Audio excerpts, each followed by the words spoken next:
Online learning, free courses.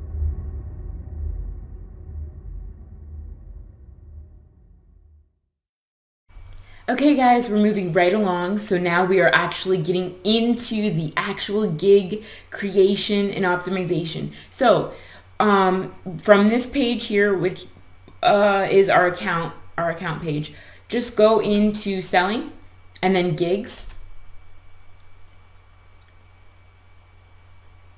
And I do not have very many gigs active right now. Like I said, I've been a little off of Fiverr for a while, but that's okay. So let me check this real quick. Yep, here we go. So I had already began this gig creation the other day, and we will finish it together. Just come in here, click edit. So I already have my title. Here's where you're going to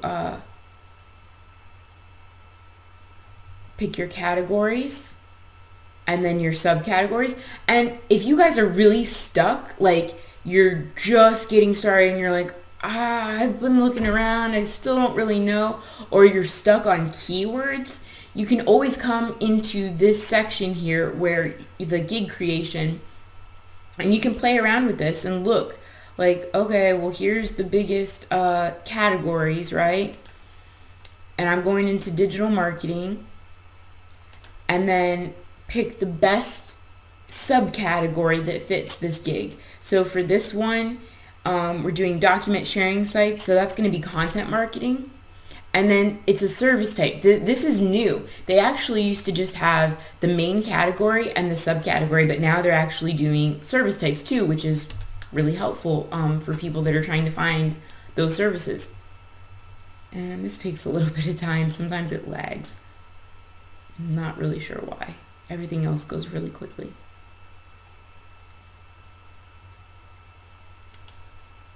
Okay, so here. Content promotion is what it's going to be for me. And here, don't get too caught up in this. If this works for you, it works. If it doesn't, it doesn't. And what I mean by that is, like in this gig for myself, none of these apply to me. So, it's saying Facebook, Instagram, LinkedIn. Most of these are just, the top social media sites, and then it's a personal blog or email. Well, I'm not engaging on any of those platforms. And you can suggest other, but it's just one. And I'm doing 50 different document sharing sites. So this just isn't, it doesn't apply to me. It's just not relevant. So I just skip over it. I know it says gig metadata, and I know a lot of people might go, oh, but SEO, and don't worry about it. If it doesn't apply, it just doesn't apply, and it's not going to be that big of a deal because this is a newer feature and it's not going to make or break, I promise.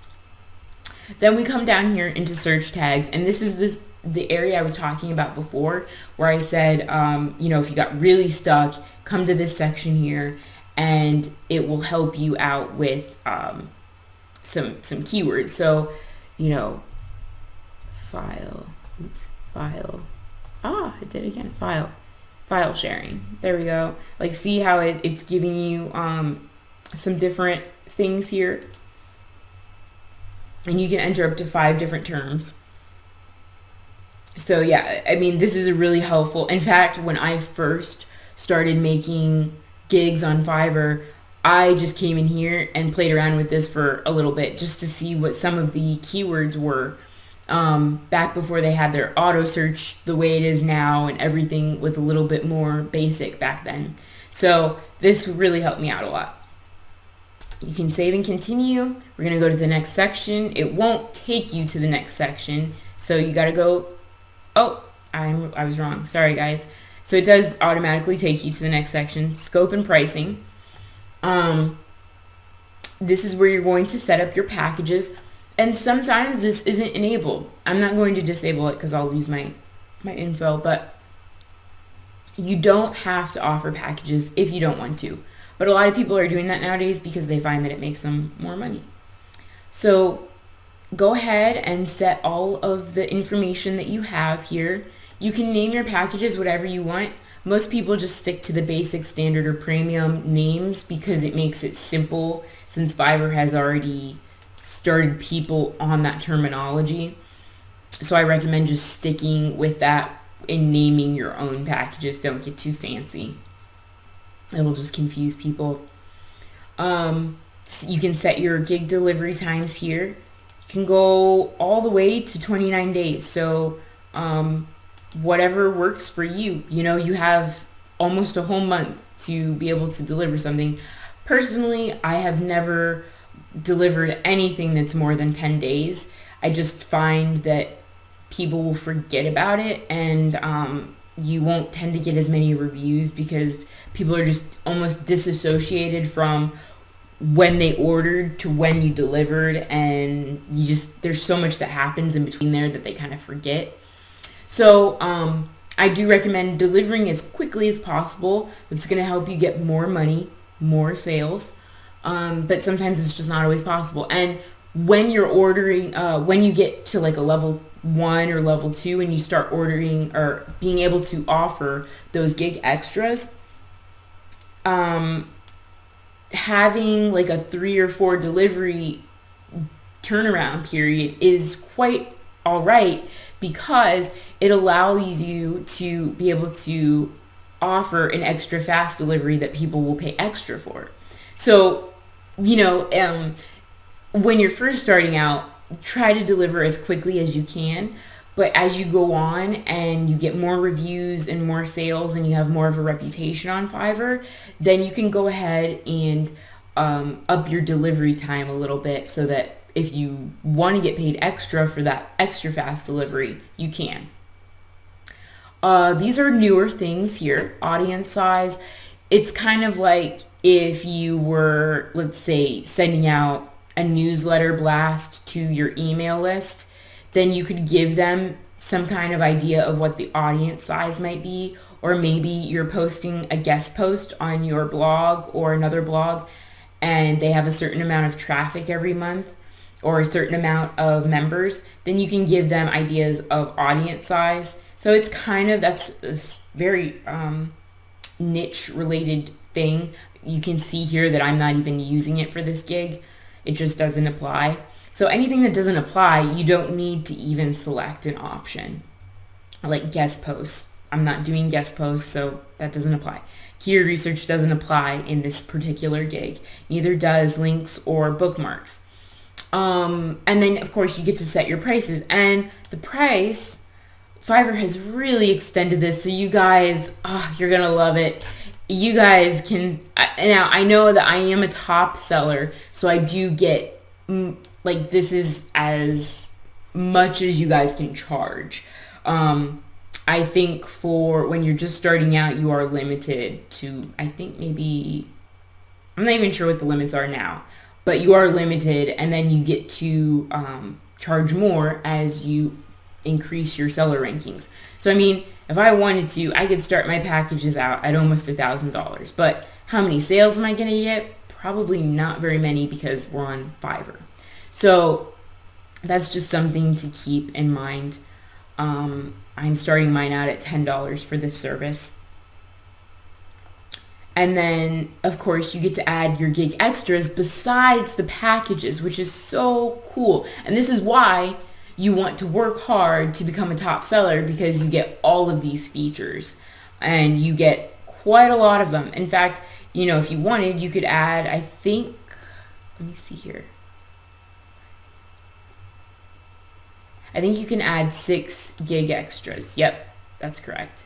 So that's a lot, right? That's a lot of opportunities to be able to add on a lot of money. Like if they want an extra guest post, boom, $40 more, $30 more, $50, right? So this here is where all the magic happens, is through your gig extras and through your packages. So with that being said, let's move on. And I will show you guys the description area. And while this is loading, I just want to quickly share with you like why I put this in a Word document first and then put it into Fiverr, it just makes it a lot easier to edit, especially when you're adding things like bullet points. Now, sometimes the formatting can get a little tricky and it won't copy over the bullet points or some of that stuff like that. But it does make it a lot easier as far as your capitalizations and even font size sometimes can transition over. It just makes it a lot easier to see everything and edit it here in Word first and then go into the Fiverr system. So as you can see here, we're in the description. Everything looks pretty similar to the way I had it in the Word doc. I added little stars here instead of bullet points just to capture attention more, which is something cool that Fiverr allows you to do. You can add those little symbols in there. And it really does help. Like any way that you can break up this monotony and capture attention, like use those things to your advantage. And I used almost all of the characters. Not quite. I could put more info in here if I wanted to, but I feel like I covered everything that I needed to. And for this gig, I didn't bother with the FAQ. I do recommend it if you are just now getting started and you're setting up everything for the first time. Go ahead and, like I said, success hack others by just copying and pasting what their questions were, and then you can even copy and paste their answers. I usually don't even bother with differentiating that. It doesn't seem that Fiverr seems to mind at all. So that's just a way to add more value to your gig in case people do have questions, and it'll cut down on your messages some. But again, you still have to reply back to messages. Don't just blow them off. That is part of offering your Fiverr services. So we will move on. And this requirement section is what people see after they order. So thank you for ordering. You can put anything you want here. You only have 450 characters, so you can't put a ton of stuff. But I do like to thank them for ordering, and then please provide whatever it is. And then I like to number them.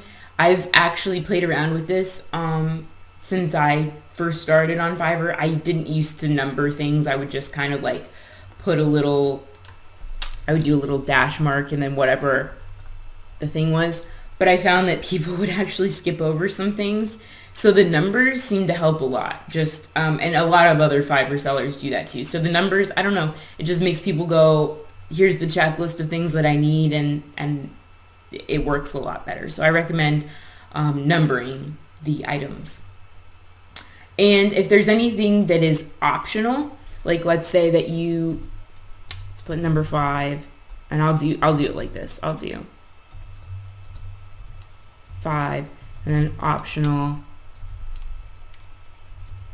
and then AdWords login. Whatever it may be. But that's just a way to ask for more information. And if you do run out of space here, I'm pretty sure that it'll let you add one more requirement. But for the most part, you want to keep it within 450 characters. That's best. So we're going to save. And this gallery part coming up right here is where you can add in, of course, your the first photo that you add is going to be your gig cover photo. So you want to spend some time on this. This is something that I made, and this isn't even as great as it could be or should be, but I had to do this quickly, so I just wanted something that was very bright and attention-getting, and then I go ahead and I insert another photo of like what the delivery will look like. So you can add up to 3 photos here, and I do recommend that you add as many as possible. People really like to see what it is that you are going to be delivering and what they're going to be getting, and that's going to help you make more sales. So especially if you are doing something like graphic design, logo design, anything that is visual, add as many pictures here as you can. And I think if you are in the graphic design category, you're allowed to add way more photos. I'm pretty sure they have like 6, maybe even 10. I'm not even sure how many, but I know it's a lot more than 3. So I just wanted to make mention of that. Here is something I'm going to be going over in the next video. This is your gig video. And a lot of sellers don't do this, but they are missing out on a lot of sales. I've always, except for maybe my very first gig. I don't think my first gig had a video, but then I started doing videos and all of my gigs took off and I got a lot more sales. So I recommend doing this. They're not displayed the same way that they used to be. Fiverr really used to make the video prominent.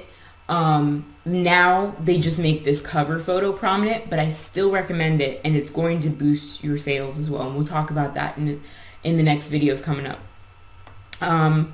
And then here you can insert a PDF if that relates to your gig at all.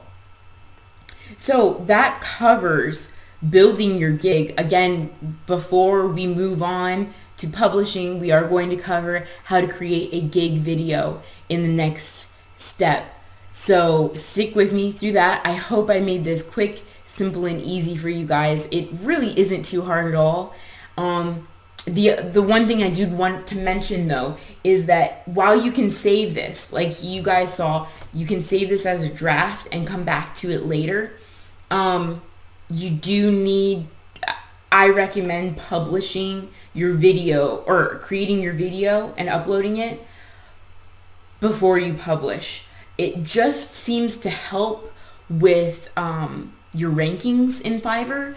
I'm not really sure why that is. Like, instead of creating the gig without a video and then uploading the video later, if you upload the video right away when you create your gig, it does seem to boost your rankings more. I've done both, and for whatever reason, the ones that I uploaded the video right away always took off and did better. So that's just a tip that I wanted to give you guys.